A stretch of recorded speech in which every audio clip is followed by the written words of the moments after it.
És a Kossuth Rádióban továbbra is a napközben hallják. SMS számunk 0630 9666. Kossuth Rádió, a leghallgatottabb magyar rádió. Kötelező szakmai gyakorlat, sokszor életszerű, éles bevetéssel megegyező próbatételekkel. Így lehet valóban átültetni az elsajátított elméleti képzést a mindennapok kihívásaira.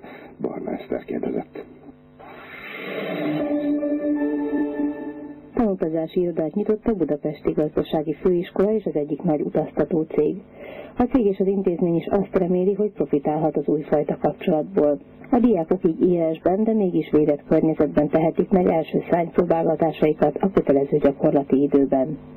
Először a diákokat kérdeztem, akik az iroda hátsó helységében gyülekeztek egy gyors előadásra még munkakezdés előtt. Én most harmadéves vagyok a Budapesti Kommunikációs Főiskolán és a turizmus vendéglátás szakon. Nekünk kötelező szakmai gyakorlat van, akár egy utazási irodában, akár egy szállodában, és én ide adtam be a gyakorlati kérelmemet. Mennyi ideig tart ez a gyakorlat? 12 hét. Mintha élesben működne a dolog? A kollégák, akikkel együtt vagyok, ugye az utazási irodában, ők mindent megmutatnak, amit az éles munkában is használhatok, úgyhogy akár az utazásszervezés, akár egy irodai feladatot átadnak nekem. Én most jelenleg a főiskolán másodéves hallgató vagyok, egyelőre nekem nem szükségeltetik még a szakmai gyakorlat, tehát én ezt megcsinálhattam volna később is, de tekintve, hogy adott volt a lehetőség, mint a másik kolléginának, én sem mentem el mellette, tehát nyilván jobb az, hogyha az ember a képzés alapján több mindenbe lehet bele, és több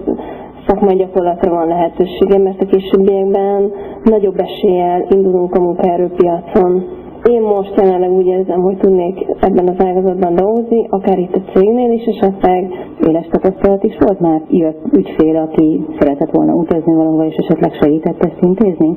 Igen, volt már, nem egyszer. Természetesen nem engedik el a gyakornokok kezét. Én úgy gondolom, hogy ez csak is kizárólag hozzáállás kérdése, hogy az ember mennyi tapasztalatot tud szerezni. Az iroda valójában üzemel. A külsőségek tekintetében is olyan, mint egy igazi utazási iroda.